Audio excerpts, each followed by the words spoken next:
Welcome to our channel. నేను మీ తేజుపర్ణిక. ఇంకా ఆలస్యం చేయకుండా మన సిరీస్లోకి వెళ్ళిపోదామా? కోడల కోడల కొడుకు పెళ్ళామా పార్ట్ 4. అంతలో బేరర్ రావటంతో వాళ్ళ మాటలు కట్టిపెట్టి అందరూ ఫుడ్ తినడం స్టార్ట్ చేశారు.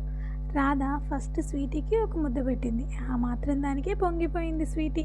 నీకు తెలుసా చిన్నత్త, నాకు అత్త కూడా ఇలాగే తినిపిస్తుంది. హూ హూ అంటూ ఊదుతూ పెడుతుంది. ఎందుకు అత్త అలా అంటే, నా బంగారు తల్లికి వేడిగా ఉండకూడదు కదా అంటుంది అని చాలా చిన్నగా చెప్పింది. ఎక్కడ తల్లి వింటే మళ్ళీ వాళ్ళ అత్తను తిడుతుందేమో అని స్వీటీ భయం. స్వీటీ చిన్నగా మాట్లాడినా అఖిలకి కొంచెం కొంచెం వినిపించాయి. కానీ అదే సమయంలో ఈశ్వర్ మాట్లాడటంతో ఆ మాటలను పూర్తిగా అర్థం చేసుకోలేకపోయింది. ఆ ఫ్రస్ట్రేషన్తో, ఏంటండి తినేటప్పుడు కూడా మీ మాటలు అంది విసుగ్గా. బిర్యానీ బాగుందని చెప్తున్నా, నేనేమన్నాను ఇప్పుడు? అమాయకంగా అన్నారు ఆయన. అవును అన్నయ్య గారు, బిర్యానీ చాలా బాగుంటుంది అంట, మన స్వీటీ కూడా అదే చెప్తుంది అంటూ తను ఒక ముద్ద పెట్టుకుని, వావ్ అన్నయ్య నిజంగా అద్భుతం, నేను ఎప్పుడు పనీర్ బిర్యానీ తినలేదు, మా ఆఫీస్లో వాళ్ళు తెగ చెప్తుంటే ఏంటో అనుకున్నాను కానీ నిజంగా అద్భుతం అన్నయ్య, కావాలని అంది రాధ. అవును రాధ, ఇక్కడ బిర్యానీస్ చాలా ఫేమస్.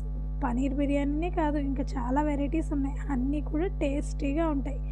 నోరు జారాడు కృష్ణ. నీకెలా తెలుసురా అని అడిగింది అఖిల.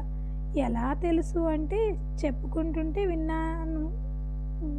ఏంటి, మా ఆఫీస్లో వాళ్ళందరూ ఇక్కడ ఫుడ్కి ఫ్యాన్స్ అని చెప్పానుగా అని కవర్ చేశాడు కృష్ణ. బ్రతికిపోయావురా బామ్మర్ది, చిన్నగా పెదవులు కదిలించి అన్నాడు ఈశ్వర్. మీరే తీసుకొచ్చి ఇక్కడ ఫుడ్ మొత్తం నాతో టేస్ట్ చేయించారని చెప్పనా బావా అన్నాడు అల్లరిగా కృష్ణ. రే బామ్మర్ది, బావ మంచిని కోరాలి కానీ ఇలా బావ ప్రాణాలను కోరకూడదు, మీ అక్క గురించి తెలిసి కూడా చెప్తానంటున్నావా చిన్నగా అన్నాడు. ఏంటండి మీలో మీరే మాట్లాడేసుకుంటున్నారు? అఖిల వాళ్ళని అనుమానంగా చూస్తూ అడిగింది. ఏం లేదు, అమ్మాయికి ప్రపోజ్ చేశాడా లేదా అని అడుగుతున్నా అన్నాడు కంగారుగా. అయ్యో అన్నయ్య, ప్రపోజల్నా? ఎవరిని పట్టుకుని ఏం అడుగుతున్నావు? సాధారణంగా బాయ్ ఫ్రెండ్స్ అంటే ఖరీదైన గిఫ్ట్స్, అవుటింగ్స్, సినిమాలు అంటూ తెగ హడావుడి చేస్తారు. ఇంకా ప్రపోజల్ అంటే అది వేరే లెవెల్లో ప్లాన్ చేస్తారు. కానీ మీ బామ్మది ఏంటి అంటే, నన్ను పెళ్లి చేసుకుంటావా లేదా చచ్చిపోమంటావా అని నా పేరు మీద కత్తి పెట్టాడు. ఇప్పుడు కూడా నాతో వస్తావా రావా అని బెదిరించి ఇక్కడ తీసుకొచ్చి చెప్పిన మాటలు కూడా అవే. ఇంకా ప్రపోజల్, భారీ బడ్జెట్ మూవీస్ నేను అస్సలు ఎక్స్పెక్ట్ చెయ్యను అన్నయ్య అంది. ఇంతకీ మా వాడి ప్రపోజల్ ఒప్పుకున్నట్టేనా? ఈశ్వర్ క్యూరియస్గా నవ్వుతూ అడిగాడు. అన్నయ్య మీకు చెప్పడానికి ఏం లేదు, నాకు తెలిసి మీకు ఇప్పటికీ కృష్ణ చెప్పే ఉంటాడు. మాది మిడిల్ క్లాస్ ఫ్యామిలీ. మా అమ్మ వాళ్ళకి నేను ఒక్కదాన్నే సంతానం. మాకు పెద్దగా ఆస్తులు అవి ఏం లేవు, మా సొంత ఊరిలో ఉన్న చిన్న ఇల్లు తప్ప. నాన్న ఎలిమెంటరీ స్కూల్లో టీచర్, ఆయనకు చాలా విలువలు ఉన్నాయి. వాటిలో ముఖ్యమైనది కట్నం ఇచ్చి పెళ్లి చేయకూడదు అని. ఉన్నంతలో హ్యాపీగా బ్రతికే మేం రేపటి కోసం పెద్దగా ఏం దాచింది లేదు. ఇప్పుడు నేను భారీగా కట్నం తీసుకొచ్చి మీ బామ్మర్దిని పెళ్లి చేసుకోలేను. మీకు కట్నం ఏం అక్కర్లేదు అనుకుంటే నిరభ్యంతరంగా మా ఇంటికి వచ్చి మా వాళ్ళని పిల్లనివ్వమని అడగొచ్చు. నాకు తెలిసినంత వరకు కృష్ణ గుణవంతుడే కాబట్టి మా వాళ్ళు అడ్డు చెప్పరు. ముందు పెళ్ళైతే చాలు, ఆ తర్వాత మనం ఏమన్నా చేసుకోవచ్చు అనుకుంటే మాత్రం నేను ఒప్పుకోను. ఆ విషయం కృష్ణకి తెలుసు. అందుకే ఏ నిర్ణయమైనా ఆలోచించి తీసుకోమని చెప్తున్నాను కూల్గా చెప్పింది రాధ. రాధ మాటలు విని ఆలోచనలో పడింది అఖిల. కానీ కృష్ణ రేంజ్లో వర్క్ చేస్తున్న రాధ శాలరీ గుర్తు రాగానే అవన్నీ పెద్ద ఇబ్బంది కాదు అనుకుంది. అందుకే నవ్వుతూ, అదేంటి రాధా అలా అంటావు? మా వాడు అంతలా నిన్ను ఇష్టపడి మా అమ్మని కూడా ఒప్పిస్తే మా వాడి ప్రేమను తక్కువ అంచనా వేయకు. అయినా మాకు మాత్రం మా తమ్ముడు సంతోషం కన్నా ఇంకేం అవసరం లేదు. మంచి రోజు చూసుకుని మీ ఇంటికి మేమే వస్తాం పిల్లని అడగడానికి అంది కాన్ఫిడెంట్గా. రాధ చిన్నగా నవ్వి ఊరుకుంది. అత్త నాకు ఇంకా చాలు, గులాబ్ జామ్ కావాలి అంది. అప్పుడే చాలేంటే, ఎంత తిన్నావని ఇట్రా, నేను నీకు చికెన్ ముక్కలు పెడతాను అని కసిరింది అఖిల. చికెన్ తింటే నాకు పొట్టను వస్తుంది, అత్త తినొద్దు అంది అమాయకంగా చెప్పింది స్వీటీ. చికెన్ తింటే పొట్ట నొప్పి రావటం ఏంటి? నీ తిండి మీద ఆవిడ గారు కళ్ళు పడినట్టున్నాయి, అందుకే నీకు అలా లేనిపోనివి చెప్తుంది పళ్ళు నూరుతూ అంది అఖిల. అక్క ఆపు, 2 వారాల క్రితం స్వీటీ అర్ధరాత్రి కడుపు నొప్పని ఎంతలా అల్లాడిపోయిందో నువ్వు చూడలేదు. ఆ రోజు నేను ఉన్నాను. అన్నయ్య, వదిన, నేను ముగ్గురం స్వీటీని హాస్పిటల్కి తీసుకెళ్ళాం. అక్కడ డాక్టర్ తిన్నది అరక్క పొట్టనొప్పి వచ్చింది అని చెప్పింది. ఆ రోజు మీరు ఇలానే బయటకు వచ్చారు. తర్వాత వదిన అడిగితే చికెన్ తిన్నాను అని స్వీటీకి చెప్పింది. డాక్టర్ కొన్ని రోజుల వరకు మసాలా ఫుడ్ అది పెట్టొద్దు, తేలిగ్గా అరిగే ఫుడ్ పెట్టమని అప్పుడే చెప్పారు. అప్పుడే వదిన స్వీటీకి చికెన్ తినొద్దని చెప్పింది. కాస్త కోపంగానే చెప్పాడు కృష్ణ.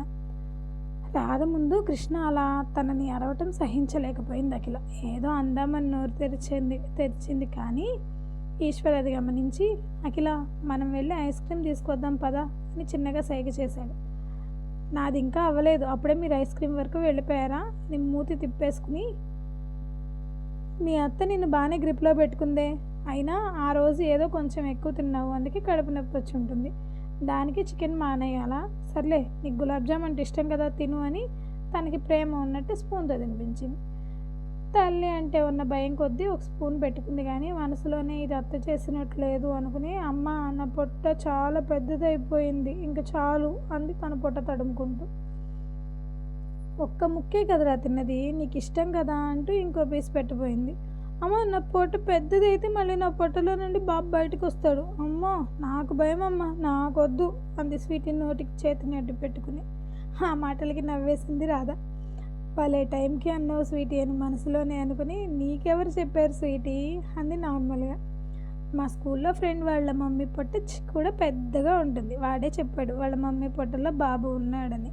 వాళ్ళ మమ్మీ చాలా ఫుడ్ తింటుందని, వాళ్ళ తమ్ముడు కోసం అంట అని కళ్ళు ఆల్చిప్పల్లా చేసుకుని తను ఏదో గొప్ప విషయం తెలుసుకున్నట్టు చెప్పింది.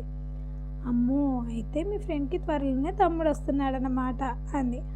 ఇంకొన్ని రోజులే అంట, వాడు వాళ్ళ తమ్ముడితో రోజు ఆడుకుంటాడంట అంది కాస్త దిగులుగా చెప్పింది. అరే నువ్వెందుకు అలా అయిపోయావు? మ్యాటర్ తను అనుకున్న దాని వైపే వెళ్తుందని గ్రహించి అడిగింది రాధ. మరి నాకు తమ్ముడు లేడుగా, నేను రోజు ఆడుకోవటానికి నాకు ఎవరూ లేరుగా అంది దిగులుగా. నువ్వు మీ మమ్మీ డాడీని అడుగు స్వీటీ, వాళ్ళే ఇస్తారు నీకు తమ్ముడిని ముసిముసిగా నవ్వుకుంటూ అంది. అయ్యో మాకు ఇంకొకరిని కనే ప్లాన్స్ లేవమ్మా రాధా, మేమిద్దరం మాకొక్కరు చాలు. అయినా ఇవాళ రోజుల్లో ఖర్చులు ఎలా పెరిగిపోయాయో నువ్వే చూస్తున్నావుగా, అందుకే ఒక్కరు చాలు అనుకున్నాం ముందే చెప్పేసింది అఖిల. అలా అంటారేంటి వదిన, మీకు తెలీదా? పిల్లలు లేని గొడ్రాల మొహమైనా చూడొచ్చు కానీ ఒక్కరిని కన్నా వాళ్ళని మాత్రం చూడకూడదు అంటారు. మా అమ్మని అలా ఎంతమంది అన్నారో. అప్పట్లో మా అమ్మకి ఆరోగ్యం సరిగ్గా లేక ఒకరితో ఆపేసుకోవాల్సి వచ్చింది, కానీ లేదంటే మా నాన్నకు పిల్లలంటే చాలా ఇష్టమని మా అమ్మ ముందే చాలామందిని ప్లాన్ చేసుకుందంట. అయినా మీరు చదువుకున్నారు కదా నా పిల్లలు పెద్దవాళ్ళు అయితే మీరు ఉద్యోగం ప్లాన్ చేసుకోండి, నా మాట విని ఇంకొకరిని ప్లాన్ చేసుకోండి అంది నిర్మోహమాటంగా. రాధ మాటలకు ఇబ్బందిగా నవ్వింది అఖిల. అది చూసి మనసులోనే నవ్వుకుంటూ తన మాటలు పొడిగించాలని చూసింది. అంతలోనే అఖిల, ఒరే తమ్ముడు స్వీటీని తీసుకెళ్ళి ఐస్ క్రీమ్ ఇప్పించరా అని ఆర్డర్ వేసి అన్యాపదేశంగా రాధని కూడా తీసుకువెళ్ళమని చెప్పింది. రాధా ఇలారా అన్నాడు కృష్ణ స్వీటీని ఎత్తుకుంటూ. ఒక్క నిమిషం ఆగు కృష్ణ అని మళ్ళీ అఖిల అని పిలిచింది. వాడు పిలుస్తున్నాడుగా వెళ్ళి రాదా, మనం తర్వాత కూడా మాట్లాడుకోవచ్చు అంది అఖిల లేని నవ్వు తెచ్చుకుంటూ. మనం మళ్ళీ డిస్కస్ చేద్దాం వదిన ఖచ్చితంగా అని లేచి కృష్ణ వెనకే వెళ్ళింది. మా అక్కకి మాట్లాడే అవకాశం ఇవ్వకుండా చేసావుగా అన్నాడు కృష్ణ. ఇప్పుడు బిల్ కూడా వాళ్ళతోనే కట్టిస్తా చూడు అని కన్నుకొట్టింది. కృష్ణ ఆశ్చర్యంగా చూడగా ఏంటి వద్దా అని అడిగింది. మా అక్కకి నువ్వు ఇచ్చే జలక్స్ చూడటానికి నేను వెయిటింగ్ అన్నాడు కృష్ణ ఉత్సాహంగా. నేను కూడా అంది స్వీటీ వాళ్ళిద్దరిని చూస్తూ. పాపం వాళ్ళు స్వీటీని మర్చిపోయారు కానీ స్వీటీ కూడా వీళ్ళ పార్టీనే అని వాళ్ళకి తెలుస్తుంది. ఇప్పుడు అఖిల గారి పర్స్కి పెద్ద హోల్ పడబోతుంది అనమాట. చూద్దాం మరేం జరుగుతుందో. నచ్చినట్టయితే మీ కామెంట్స్లో తెలియచేయండి. మా వీడియో కనుక మీకు నచ్చినట్టయితే లైక్ చేయండి, కామెంట్ చేయండి, సబ్స్క్రైబ్ చేయండి, బెల్ కొట్టండి.